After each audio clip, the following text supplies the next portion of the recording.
بسم اللہ الرحمن الرحیم۔ شروع کرتا ہوں اللہ تعالیٰ کے نام سے جو بڑا مہربان نہایت رحم والا ہے۔ وَإِذْ قُلْتُمْ يَا مُوسَى لَن نَّصْبِرَ عَلَى طَعَامٍ وَاحِدٍ فَادْعُ لَنَا رَبَّكَ يُخْرِجْ لَنَا مِمَّا تُنبِتُ الْأَرْضُ مِن بَقْلِهَا وَقِثَّائِهَا وَفُومِهَا وَعَدَسِهَا وَبَصَلِهَا قال أتستبدلون الذي هو أدنى بالذي هو خير اهبطوا مصرا فإن لكم ما سألتم وضربت عليهم الذلة والمسكنة وباءوا بغضب من الله ذلك بأنهم كانوا يكفرون بآيات الله ويقتلون النبيين بغير الحق ذلك بما عصوا وكانوا يعتدون۔ اور جب تم نے کہا اے موسیٰ ہم سے ایک ہی قسم کے کھانے پر ہرگز صبر نہ ہو سکے گا، اس لیے اپنے رب سے دعا کیجئے کہ وہ ہمیں زمین کی پیداوار ساگ، ککڑی، گیہوں، مسور اور پیاز دے۔ آپ نے فرمایا بہتر چیز کے بدلے ادنا چیز کیوں طلب کرتے ہو؟ اچھا شہر میں جاؤ، وہاں تمہاری چاہت کی یہ سب چیزیں ملیں گی۔ ان پر ذلت اور مسکینی ڈال دی گئی اور اللہ کا غضب لے کر وہ لوٹے، یہ اس لیے کہ وہ اللہ تعالیٰ کی آیتوں کے ساتھ کفر کرتے تھے اور نبیوں کو ناحق قتل کرتے تھے۔ یہ ان کی نافرمانیوں اور زیادتیوں کا نتیجہ ہے۔ یہ وہی واقعہ ہے جو اوپر حاشیہ نمبر 45 میں بیان کیا گیا ہے۔ ان الذين آمنوا والذين هادوا والنصارى والصابئين من آمن بالله واليوم الآخر وعمل صالحا فلهم أجرهم عند ربهم ولا خوف عليهم ولا هم يحزنون۔ مسلمان ہوں، یہودی ہوں، نصارہ ہوں یا صابی ہوں، جو کوئی بھی اللہ تعالیٰ پر اور قیامت کے دن پر ایمان لائے اور نیک عمل کرے، ان کے اجر ان کے رب کے پاس ہیں اور ان پر نہ تو کوئی خوف ہے اور نہ اداسی۔ بنی اسرائیل پر اللہ تعالیٰ کے انعامات اور ان کی نافرمانیوں کے تذکرے کے بیچ میں یہ آیت کریمہ بنی اسرائیل کے ایک باطل گھمنڈ کی تردید کے لیے آئی ہے۔ ان کا عقیدہ یہ تھا کہ صرف انہی کی نسل اللہ کے منتخب اور لاڈلے بندوں پر مشتمل ہے، ان کے خاندان سے باہر کا کوئی آدمی اللہ کے انعامات کا مستحق نہیں ہے۔ آج بھی یہودیوں کا یہی عقیدہ ہے، اسی لیے یہودی مذہب ایک نسل پرست مذہب ہے، اور اس نسل کا باہر کا کوئی شخص یہودی مذہب اختیار کرنا بھی چاہے تو یہ اختیار کر ہی نہیں سکتا یا ان حقوق کا مستحق نہیں ہو سکتا جو ایک نسلی یہودی کو حاصل ہے۔ اس آیت نے واضح فرمایا کہ حق کسی ایک نسل میں محدود نہیں ہے، اصل اہمیت ایمان اور نیک عمل کو حاصل ہے۔ جو شخص بھی اللہ اور آخرت پر ایمان لانے اور عمل صالح کی بنیادی شرطیں پوری کر دے گا، خواہ وہ پہلے کسی بھی مذہب یا نسل سے تعلق رکھتا ہو، اللہ کے نزدیک اجر کا مستحق ہوگا۔ یہودیوں اور نصرانیوں کے علاوہ عرب میں کچھ ستارہ پرست لوگ رہتے تھے جنہیں صابی کہا جاتا تھا، اس لیے ان کا بھی ذکر کیا گیا ہے۔ یہاں یہ بھی واضح رہے کہ اللہ پر ایمان لانے میں اس کے تمام رسولوں پر ایمان لانا بھی داخل ہے، لہٰذا نجات پانے کے لیے رسول اکرم صلی اللہ علیہ وسلم پر ایمان لانا بھی ضروری ہے۔ چنانچہ پیچھے آیت 40-41 میں اسی لیے تمام بنی اسرائیل کو حضرت صلی اللہ علیہ وآلہ وسلم پر ایمان لانے کا حکم دیا گیا۔ وَإِذْ أَخَذْنَا مِيثَاقَكُمْ وَرَفَعْنَا فَوْقَكُمُ الطُّورَ خُذُوا مَا آتَيْنَاكُمْ بِقُوَّةٍ وَاذْكُرُوا مَا فِيهِ لَعَلَّكُمْ تَتَّقُونَ۔ اور جب ہم نے تم سے وعدہ لیا اور تم پر طور پہاڑ لا کھڑا کر دیا اور کہا جو ہم نے تمہیں دیا ہے اسے مضبوطی سے تھام لو اور جو کچھ اس میں ہے اسے یاد کرو تاکہ تم بچ سکو۔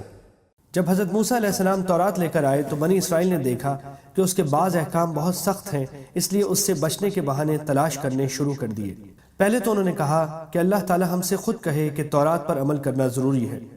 مطالبہ اگرچہ نامعقول تھا مگر ان پر حجت تمام کرنے کے لیے ان میں سے 70 آدمی منتخب کر کے حضرت موسیٰ علیہ السلام کے ساتھ کوہ طور پر بھیجے گئے، جیسا کہ قرآن کریم نے سورہ اعراف میں بیان فرمایا ہے، جن کو اللہ تعالیٰ نے براہ راست تورات پر عمل کا حکم دیا۔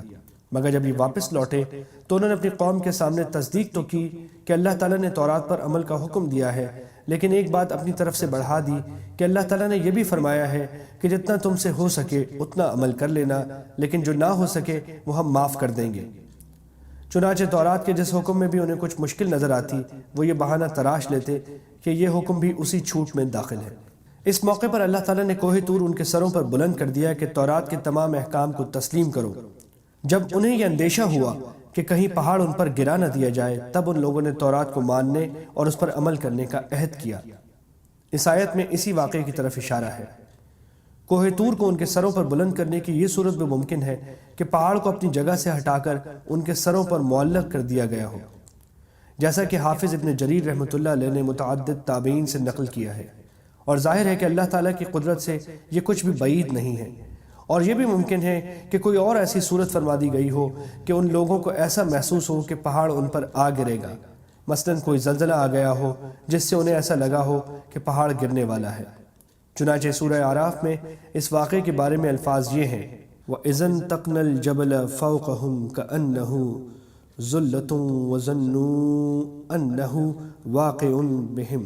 اس میں لفظ نطق استعمال ہوا جس کے معنی لغت میں زور زور سے ہلانے کے آتے ہیں، لہٰذا آیت کا یہ ترجمہ بھی ممکن ہے کہ جب ہم نے پہاڑ کو ان کے اوپر زور سے اس طرح ہلایا کہ ان کو یہ گمان ہوا کہ وہ ان پر گر پڑے گا۔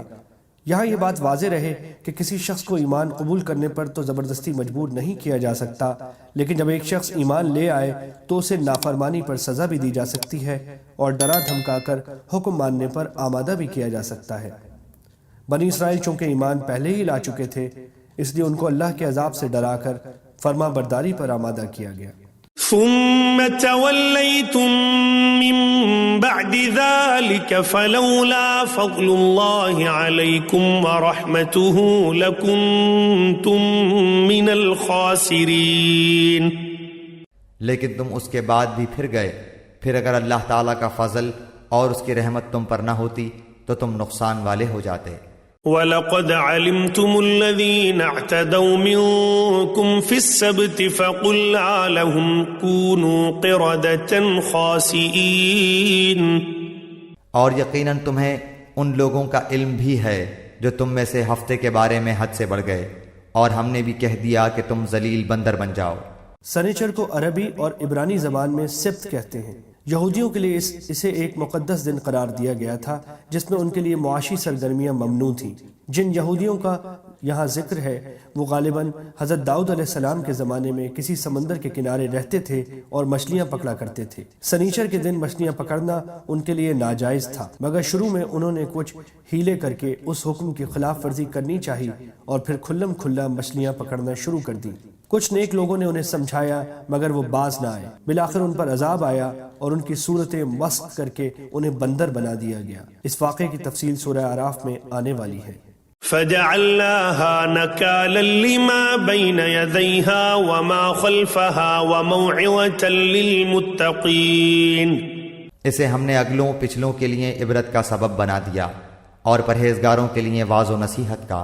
وَإِذْ قَالَ مُوسَى لِقَوْمِهِ إِنَّ اللَّهَ يَأْمُرُكُمْ أَن تَذْبَحُوا بَقَرَةً قَالُوا أَتَتَّخِذُنَا هُزُوًا قَالَ أَعُوذُ بِاللَّهِ أَنْ أَكُونَ مِنَ الْجَاهِلِينَ۔ اور حضرت موسیٰ علیہ السلام نے جب اپنی قوم سے کہا کہ اللہ تعالیٰ تمہیں ایک گائے ذبح کرنے کا حکم دیتا ہے تو انہوں نے کہا ہم سے مذاق کیوں کرتے ہیں؟ آپ نے جواب دیا کہ میں ایسا جاہل ہونے سے اللہ تعالیٰ کی پناہ پکڑتا ہوں۔ جیسا کہ نیچے آیت 72 میں آ رہا ہے، یہ حکم ایک مقتول کا قاتل دریافت کرنے کے لیے دیا گیا تھا، اس لیے بنی اسرائیل نے اس کو مذاق سمجھا کہ گائے ذبح کرنے سے قاتل کیسے معلوم ہوگا۔ قالوا ادع لنا ربك يبين لنا ما هي قال إنه يقول إنها بقرة لا فارض ولا بكر عوان بين ذلك فافعلوا ما تؤمرون۔ انہوں نے کہا اے موسیٰ دعا کیجئے کہ اللہ تعالی ہمارے لیے اس کی ماہیت بیان کر دے۔ آپ نے فرمایا سنو، وہ گائے نہ تو بالکل بڑھیا ہو نہ بچہ، بلکہ درمیانی عمر کی نوجوان ہو، اب جو تمہیں حکم دیا گیا ہے بجا لاؤ۔ قالوا ادع لنا ربك يبين لنا ما لونها قال إنه يقول إنها بقرة صفراء فاقع لونها تسر الناظرين۔ وہ پھر کہنے لگے کہ دعا کیجئے کہ اللہ تعالیٰ بیان کرے کہ اس کا رنگ کیا ہے۔ فرمایا وہ کہتا ہے کہ وہ گائے زرد رنگ کی ہے، چمکیلا اور دیکھنے والوں کو بھلا لگنے والا اس کا رنگ ہے۔ قالوا ادع لنا ربك يبين لنا ما هي إن البقرة شابه علينا وإنا إن شاء الله لمهتدون۔ وہ کہنے لگے کہ اپنے رب سے اور دعا کیجئے کہ ہمیں اس کی مزید ماہیت بتلائے، اس قسم کی گائے تو بہت ہیں، پتہ نہیں چلتا، اگر اللہ نے چاہا تو ہم ہدایت والے ہو جائیں گے۔